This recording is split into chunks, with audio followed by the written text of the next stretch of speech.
नमस्कार छात्रों, मैं संदीप मिश्रा आज आप लोगों के लिए शेमुषी द्वितीयो भागः कक्षा 10 संस्कृत की जो पुस्तक है उसके तीसरे पाठ के प्रश्नोत्तर को लेकर के आया हूँ। तीसरे पाठ का नाम है व्यायामः सर्वदा पथ्यः। जो व्यायाम है वह हमारे शरीर के लिए हमेशा ही हितकारी होता है। तो आज हम इसके अभ्यास प्रश्नों को करेंगे।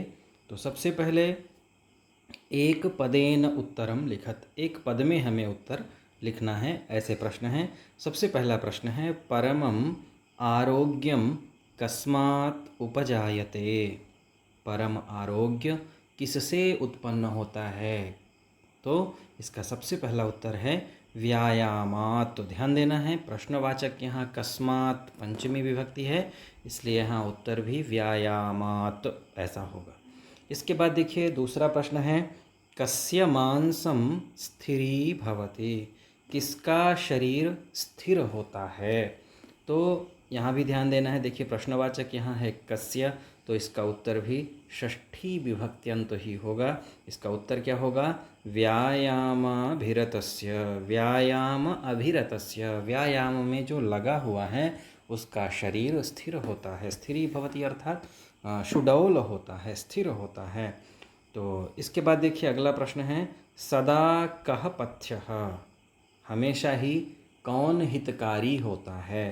तो इसका उत्तर है व्यायामः। ध्यान देना है, यहाँ देखिए इसका प्रश्नवाचक है कः, इसीलिए व्यायामः ऐसा इसका उत्तर होगा।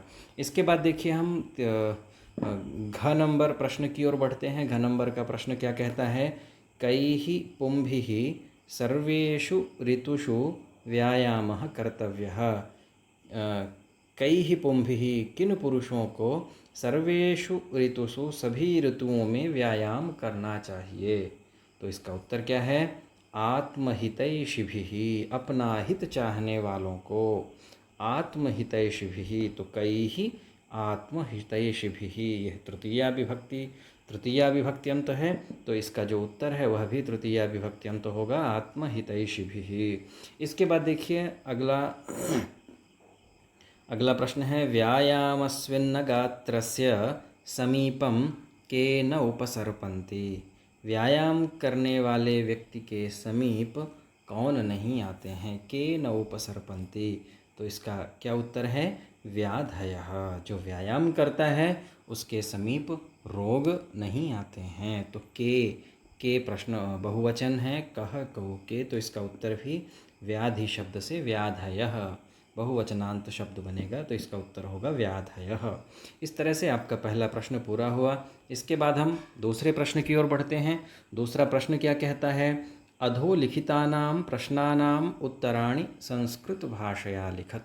नीचे लिखे हुए प्रश्नों के उत्तर हमें संस्कृत भाषा में देना है। सबसे पहला प्रश्न है कीदृशं कर्म व्यायाम संगीतम कथ्यते। किस प्रकार का कर्म व्यायाम किस प्रकार के कर्म को व्यायाम की संज्ञा दी गई है या व्यायाम कहा गया है? तो इसका उत्तर क्या है? देखिए शरीरायास जननं कर्म व्यायाम संगीतम कथ्यते। क्या अर्थ हुआ? शरीर के द्वारा किया गया कर्म व्यायाम कहा गया है, व्यायाम संगीतम कथ्यते। किस प्रकार का कर्म? तो शरीर के द्वारा किया गया कर्म व्यायाम की संज्ञा दी गई है या व्यायाम कहा गया है। इस प्रकार का आपका पहला प्रश्न का उत्तर है। इसके बाद देखिए हम तीसरे प्रश्न की ख नंबर प्रश्न की ओर बढ़ते हैं। ख नंबर प्रश्न क्या कहता है? व्यायामात् किम किम उपजायते। व्यायाम से क्या क्या उत्पन्न होता है या क्या क्या लाभ होता है?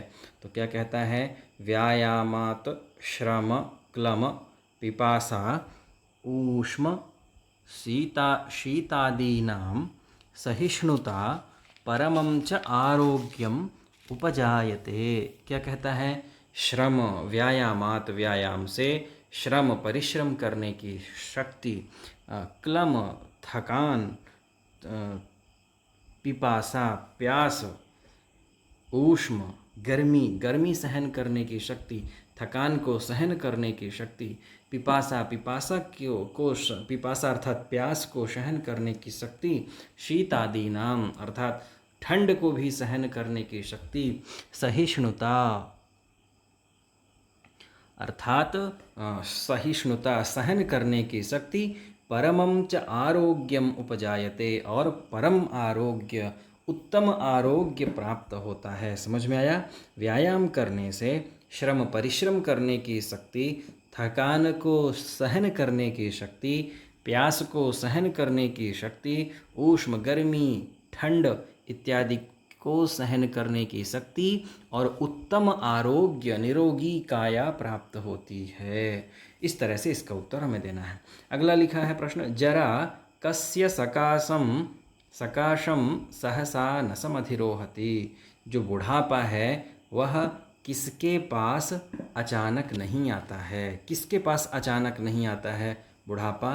तो इसका उत्तर है जरा व्यायामिनस्य जनस्य सकाशम सहसा न समधिरोहति। अर्थात जो बुढ़ापा है वह व्यायाम करने वाले व्यक्ति के पास अचानक से नहीं आता है। इसके बाद देखिए हम अगले प्रश्न की ओर बढ़ते हैं। अगला प्रश्न क्या कहता है? कस्य विरुद्धमपि भोजनम परिपच्यते। कस्य किसका, विरुद्धमपि भोजनम जो नहीं खाना चाहिए वह भी अगर भोजन कर लिया जाता है तो वह भोजन भी पच जाता है। किसका? तो इसका उत्तर है व्यायामः कुर्वतो नित्यं विरुद्धमपि भोजनम परिपच्यते। तो यहाँ व्यायामम होगा। व्यायामम कुर्वतो नित्यम जो व्यक्ति व्यायाम करता है, नित्य हर दिन व्यायाम करता है, उसका विरुद्धमपि भोजनम परिपच्यते। अगर वह विरुद्ध जो नहीं खाना चाहिए वैसा भोजन कर लेता है तो वह भोजन भी पच जाता है। किसका? जो व्यक्ति नित्य व्यायाम करता है। तो व्यायामम यहाँ होगा, व्यायाम नहीं, व्यायामम कुर्वतो नित्यम विरुद्धमपि भोजनम परिपच्यते। इसके बाद देखना है अगला, कियता बलेन व्यायामः कर्तव्यः। कितने बल के साथ हमें व्यायाम करना चाहिए, कितना व्यायाम हमें करना चाहिए? तो क्या कहता है? अर्ध बलेन, जब हमारे शरीर का आधे बल के साथ ही हमको व्यायाम करना चाहिए। अर्धबलस्य लक्षणम किम। आधा बल क्या है, आधे बल का लक्षण क्या है? तो क्या लिखता है? व्यायामं कुर्वतः जंतोः यदा हृदि स्थान स्थितः वायुः वक्त्रं प्रपद्यते। व्यायाम करने वाले व्यक्ति का जब हृदय स्थान स्थितः वायु, हृदय में स्थित वायु, वक्त्रम प्रपद्यते, वक्त्रम अर्थात मुखम प्रपद्यते, मुख में आ जाती है, तद अर्धबलस्य लक्षणम अस्ति।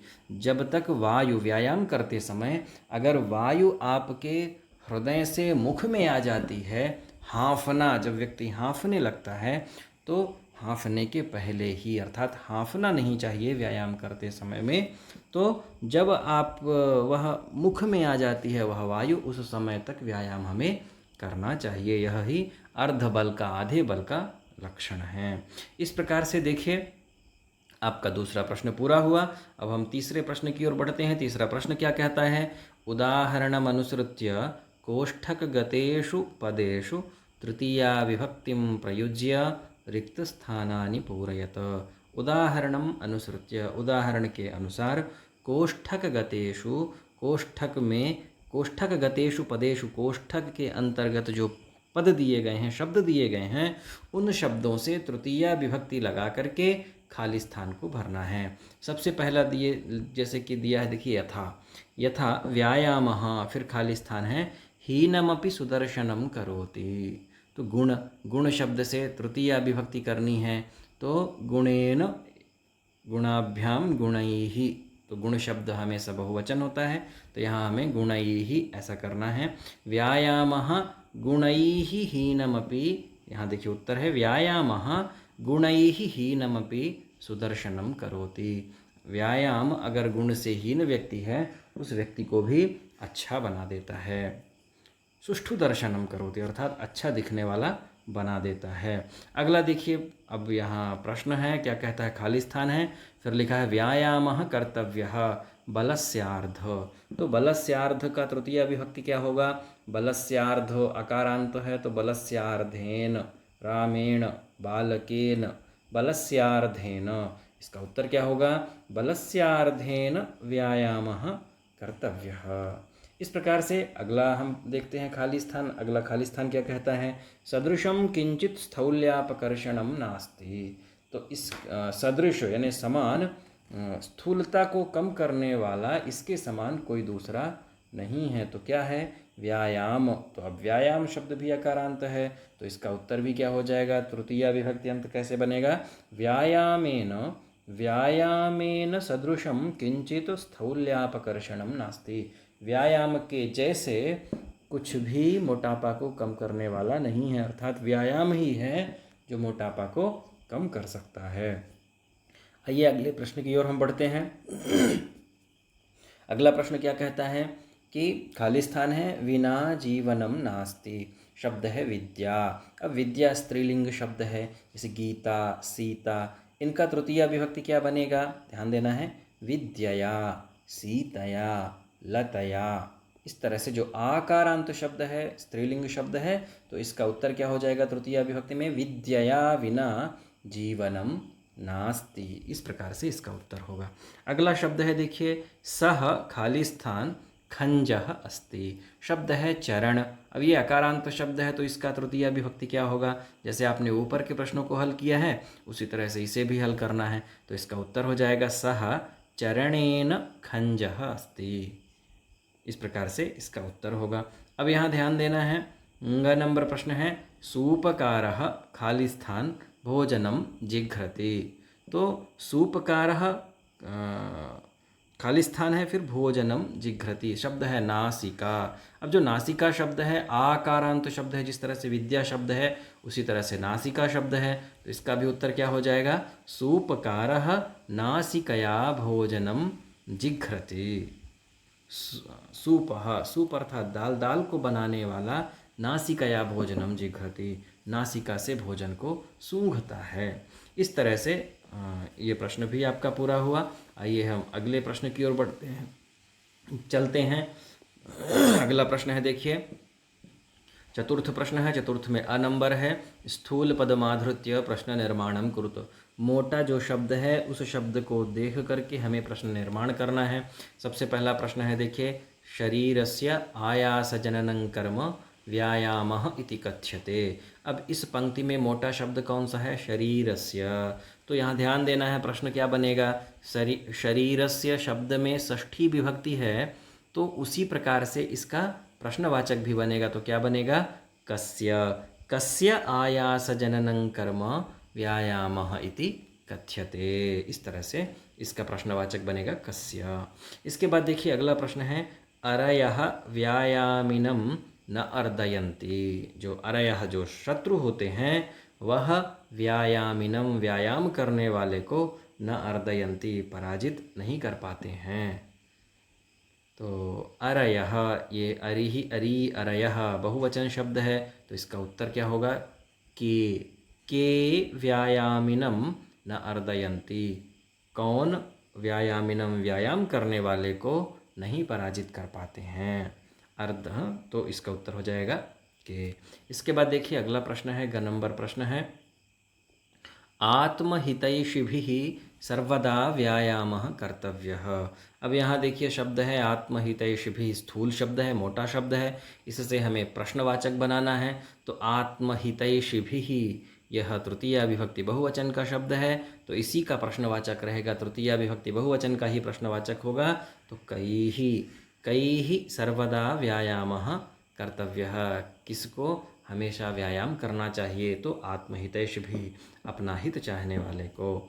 अगला प्रश्न है, व्यायामं कुर्वतः विरुद्धं भोजनम अपि परिपच्यते। व्यायाम करने वाले को विरुद्ध, उल्टा भोजन भी अगर वह कर लेता है, तो उल्टा भोजन का अर्थात जो नहीं खाना चाहिए वो खा लेता है, तो फिर भी वह भोजन पच जाता है। तो विरुद्धम, यहाँ ध्यान देना है, इसका अव्ययात्मक एक शब्द होगा कीदृशम, प्रश्नवाचक होगा। तो व्यायामं कुर्वतः कीदृशं भोजनम अपि परिपच्यते। इस तरह से इसका प्रश्नवाचक बनेगा। अगला शब्द है, अगला प्रश्न है, अगला वाक्य है, गात्राणां सुविभक्तता व्यायामेन संभवति। अब यहाँ ध्यान देना है, मोटा शब्द है गात्राणां, तो गात्राणाम शब्द में सबसे पहले हमें देखना है विभक्ति कौन सी है। तो गात्राणाम में विभक्ति है षष्ठी बहुवचनम, रामाणाम, बालकानाम, गात्राणाम। तो उसी का प्रश्नवाचक होगा, तो उसी का प्रश्नवाचक क्या होगा? केशाम। केशाम सुविभक्तता व्यायामेन संभवति। किसकी? शरीर की सुविभक्तता अर्थात शरीर का समान रूप से विकास व्यायाम के द्वारा संभव है। तो केशाम यानी किसका समान रूप से विकास व्यायाम के द्वारा संभव है, तो उत्तर हो जाएगा गात्राणाम। तो प्रश्नवाचक होगा केशाम। इस तरह से आपका चौथा नंबर प्रश्न भी पूरा हुआ। अब देखिए आगे लिखा है षष्ठ श्लोकस्य भावमाश्रित्य रिक्त स्थानानि पूरयत। छठवां श्लोक है। छठवें श्लोक के भावमाश्रित्य, भाव को आधार बना करके हमें खाली स्थानों को भरना है। सबसे पहले देखिए ये जो शब्द है ये खाली स्थान है। तो सबसे पहले लिखा है देखिए खाली स्थान समीपे उर्गाह न, खाली स्थान एवमेव व्यायामिनः जनस्य समीपम, फिर खाली स्थान है न गच्छन्ति। अब यहाँ देखना है तो वैनतेयस्य समीपे उर्गाः न उपसर्पन्ति, अर्थात वैनतेयः गरुडः, गरुड़ के पास में उर्गाः सर्पाः, सर्प न उपसर्पन्ति नहीं जाते हैं।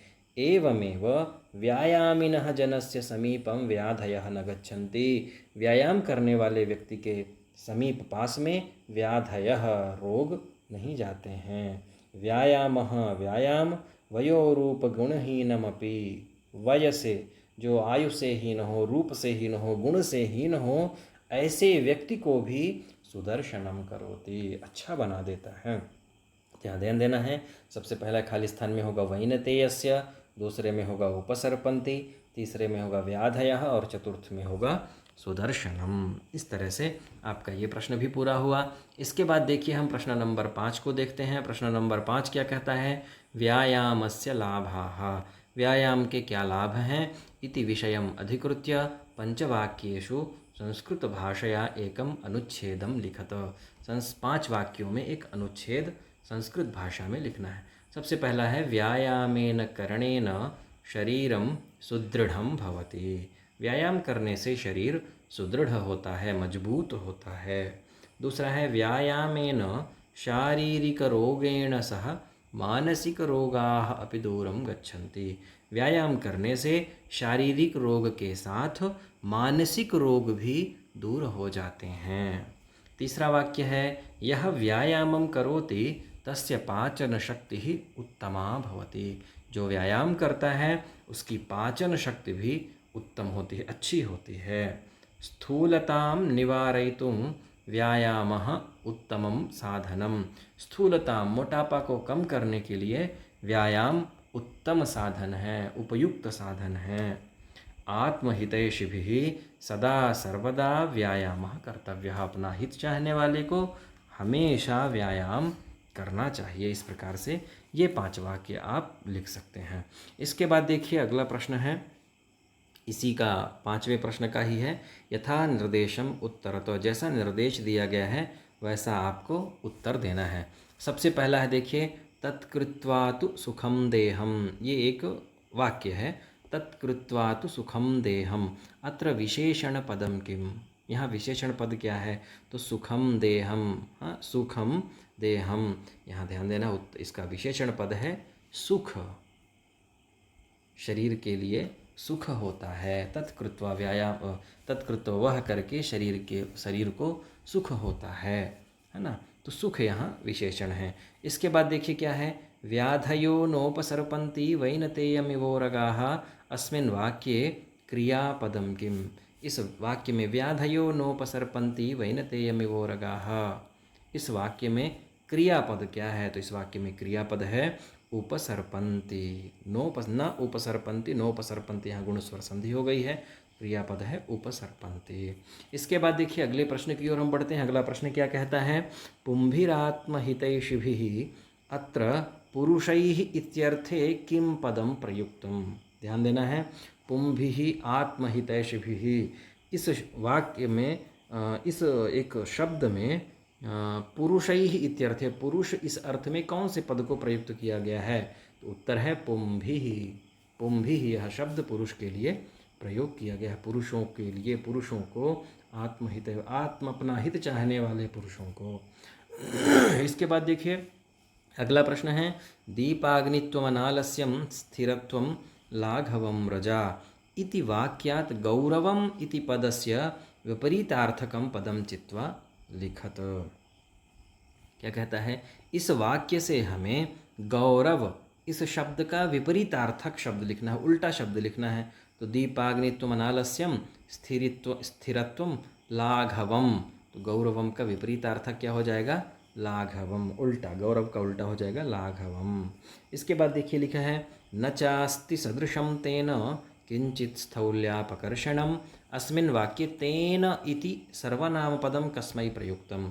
न चास्ति सदृशं तेन, उसके जैसा नहीं है, मोटापा को कम करने वाला, उसके जैसा, किसके जैसा, तो व्यायामेन, व्यायाम के जैसा। इसका उत्तर हो जाएगा व्यायामेन। इस तरह से आपका पांचवा प्रश्न भी पूरा हुआ। आइए हम छठवें प्रश्न की ओर बढ़ते हैं। छठवां प्रश्न क्या कहता है, निम्नलिखितानाम अव्ययानाम रिक्त स्थानेषु प्रयोगम कुरुतो। निम्नलिखित अव्ययों का अव्ययों का रिक्त स्थान के लिए हमें प्रयोग करना है। सबसे पहले देखिए अव्यय को हमें देखना है सहसा, अपि, सदृशम, सर्वदा, यदा, सदा, अन्यथा। ये अव्यय शब्द हैं, इनका हमें खाली स्थान में प्रयोग करना है। सबसे पहला था देखिए खाली स्थान व्यायामः कर्तव्यः, इसका हम कर सकते हैं सर्वदा, सर्वदा व्यायामः कर्तव्यः। दूसरा है देखिए खाली स्थान मनुष्यः सम्यक रूपेण व्यायामं करोति तदा सः खाली स्थान स्वस्थः तिष्ठति। तो जो पहला खाली स्थान है उसमें क्या हो जाएगा, यदा, जब मनुष्य सम्यक रूपेण व्यायामं करोति, अच्छे प्रकार से व्यायाम करता है, तदा सः, तब वह, सदा स्वस्थः तिष्ठति, सदा हमेशा स्वस्थ रहता है। इस तरह से अगला प्रश्न देखते हैं, व्यायामेन असुंदराः खाली स्थान सुंदराः भवन्ति। इसमें हो जाएगा अपि, व्यायामेन असुंदराः अपि सुंदराः भवन्ति। व्यायाम करने से असुंदर व्यक्ति भी, सुंदर जो नहीं है वह भी सुंदर दिखने लगता है। अगला प्रश्न है व्यायामिनः जनस्य सकाशं वार्धक्यं सहसा नायाति। व्यायाम करने वाले व्यक्ति के पास बुढ़ापा अचानक से नहीं आता है, तो सहसा इस खाली स्थान में हो जाएगा सहसा। इसके बाद देखिए दिया है व्यायामेन खाली स्थान किंचित स्थौल्यापकर्षणं नास्ति, व्यायामेन सदृशं किंचित स्थौल्यापकर्षणं नास्ति। व्यायामं समीक्ष्य एव कर्तव्यम् अन्यथा व्याधयः आयान्ति। व्यायाम हमें अच्छी प्रकार से समीक्षा करने के बाद ही करना चाहिए, नहीं तो उससे व्याधयः आयान्ति, रोग उत्पन्न हो जाते हैं। इस प्रकार से आपका यह प्रश्न भी पूरा हुआ। आइए हम छठवें प्रश्न का आ नंबर का प्रश्न देखते हैं। क्या लिखा है, उदाहरणम अनुसृत्य वाच्य परिवर्तनम कुरुतो। उदाहरण के अनुसार हमें वाच्य परिवर्तन करना है। संस्कृत में ध्यान देना है, 3 तरह के वाच्य होते हैं, कर्तृवाच्य, कर्मवाच्य और भाववाच्य। तो यहाँ देखिए 2 तरह के वाक्य दिया है, कर्मवाच्य दिया हुआ है और हमें कर्तृवाच्य बनाना है। कर्मवाच्य और कर्तृवाच्य क्या है, तो इसे भी हम ध्यान रखेंगे। कर्तृवाच्य में कर्ता के अनुसार क्रिया होती है, ध्यान देना है। कर्तृवाच्य में कर्ता के अनुसार क्रिया होती है और कर्मवाच्य में कर्म के अनुसार क्रिया होती है। और कर्मवाच्य में जो कर्ता होता है वह तृतीया विभक्ति का होता है, ठीक है। कर्ता जो होता है वह कर्मवाच्य में जो कर्ता होता है वह तृतीया विभक्ति का हो जाता है और जो कर्म होता है वह प्रथमा विभक्ति का हो जाता है और कर्म के अनुसार ही क्रिया होती है कर्मवाच्य में। कर्तृवाच्य में कर्ता के अनुसार क्रिया होती है। तो सबसे पहले हम उदाहरण समझेंगे। जैसे देखिए यहाँ लिखा हुआ है यथा आत्महितैषिभिः व्यायामः क्रियते। अब यहाँ देखना है जो क्रियते यह प्रयोग हुआ है यह इसके अनुसार व्यायामः क्रियते, क्योंकि आत्महितैषिभिः में तो देखिए यहाँ बहुवचन है, तृतीया विभक्ति का बहुवचन है, इसके अनुसार क्रिया नहीं होगी। किसके अनुसार क्रिया होगी, कर्म के अनुसार। व्यायामः क्रियते और व्यायाम की द्वितीया न होकर के यहाँ प्रथमा विभक्ति हो जाएगी। यह कर्मवाच्य का नियम है। आत्महितैषिभिः व्यायामः क्रियते। यह एक वाक्य है। अब इसी वाक्य को जब हम कर्तृवाच्य में लिखते हैं तो कर्तृवाच्य में क्या हो जाएगा? तृतीया को हो जाएगा प्रथमा बहुवचन आत्महितैषिणः व्यायामं कुर्वन्ति। अब कुर्वन्ति क्यों हो गया? क्योंकि आत्महितैषिणः कर्ता बहुवचन का है, इसलिए क्रिया भी बहुवचन की हो जाएगी। आत्महितैषिणः व्यायामं कुर्वन्ति, इस तरह से कर्तृवाच्य हुआ। अगला देखिए, अब हमें पाठ के अंदर बताना है जो प्रश्न है। प्रश्न क्या कहता है? बलवता विरुद्धमपि भोजनम पच्यते। जो बलवान व्यक्ति होता है उसका विरुद्ध भोजन भी पच जाता है। अब इसका हमें बलवता तृतीया विभक्ति है, विरुद्धमपि भोजनम पच्यते, तो इसका तृतीया विभक्ति का अब हमें कर्तृवाच्य करना है। तो कर्तृवाच्य में ये हो जाएगा प्रथमा विभक्ति में, तो बलवान विरुद्धमपि भोजनम पच्यते की जगह हो जाएगा पचति। बलवान के अनुसार क्रिया भी हो जाएगी पचति। इसके बाद देखिए अगला प्रश्न है, जनैः व्यायामेन कांतिः लभ्यते। जनैः लोगों के द्वारा व्यायाम के द्वारा कांतिः लभ्यते, अर्थात कांति को प्राप्त करते हैं। कांतिः लभ्यते, यहाँ ध्यान देना है, तृतीया विभक्ति है देखिए कर्ता की, और जो कर्म है वह प्रथमा विभक्ति का, उसी के अनुसार क्रिया है। इसका हम कर्तृवाच्य कैसे बनाएंगे? तो क्या कहता है कि अब जनैः तृतीया विभक्ति में है तो कर्तृवाच्य में वह प्रथमा बहुवचन का हो जाएगा। क्यों? क्योंकि यहाँ तृतीया बहुवचन है, यहाँ तृतीया एक वचन था, तो कर्ता भी देखिए यहाँ प्रथमा विभक्ति एक वचन का था। अब यहाँ तृतीया विभक्ति बहुवचन का शब्द प्रयोग हुआ है जनैः, तो इसी प्रथमा विभक्ति बहुवचन का शब्द यहाँ प्रयोग होगा जनाः। जनाः व्यायामेन कांतिं लभन्ते। अब यहाँ जनाः शब्द बहुवचन है, इसलिए क्रियापद भी बहुवचन हो जाएगा लभन्ते, और कांतिः की जगह हो जाएगा कांतिं लभन्ते। इसी तरह से देखिए, मोहनेन पाठः पठ्यते।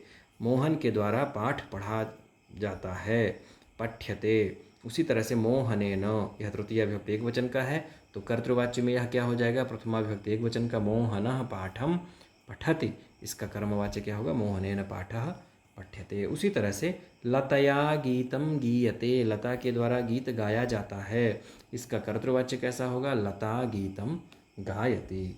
इस तरह से हमें कर्मवाच्य और कर्तृवाच्य के प्रश्नों को समझना है। इसके बाद देखिए अगले प्रश्न की ओर हम बढ़ते हैं। अगला प्रश्न क्या कहता है? अधोलिखितेषु तद्धित पदेषु प्रकृति प्रत्ययं च पृथक् कृत्वा लिखत। नीचे लिखे हुए तद्धित शब्दों के प्रकृति और प्रत्यय को हमें अलग करना है। तद्धित और कृदंत प्रत्यय होते हैं, आप जानते हैं। कृदंत धातु से कृदंत प्रत्यय होते हैं और शब्दों से तद्धित प्रत्यय होते हैं। तो आइए हम कुछ समझते हैं। मूल शब्द को ही प्रकृति कहा गया है, मूल शब्द को ही प्रकृति कहा गया है और प्रत्यय। तो सबसे पहले देखिए हमें समझना है पथ्यतमः। पथ्यतमः में पथ्य मूल शब्द, पथ्यतमः एक शब्द है, ध्यान देना है, और इसका जो मूल शब्द है वह पथ्य है और इसका प्रत्यय है तमप। इसके बाद देखिए अगला शब्द है सहिष्णुता। तो इसमें जो मूल शब्द है वह है सहिष्णु और प्रत्यय है तल, तल प्रत्यय है, तो सहिष्णुता ऐसा शब्द बनता है।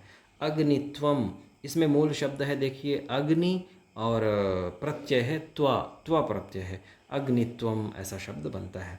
अगला है देखिए स्थिरत्वम, स्थिरत्वम, अग्नित्वम स्थिरत्वम, उसी तरह से स्थिर शब्द है और त्वा प्रत्यय है। इसके बाद है देखिए लाघवम। लाघवम में लघु शब्द है और अण प्रत्यय है, शब्द बनता है लाघवम। इस प्रकार से आपका जो तीसरे पाठ का प्रश्नोत्तर है व्यायामः सर्वदा पथ्यः वो पूरा हुआ। अगर आपको प्रश्न इस अभ्यास कार्य में कहीं भी समस्या है तो आप वीडियो में कमेंट कर सकते हैं, यथा समय मैं उसका उत्तर अवश्य दूंगा। तब तक के लिए आप सभी को नमस्कार।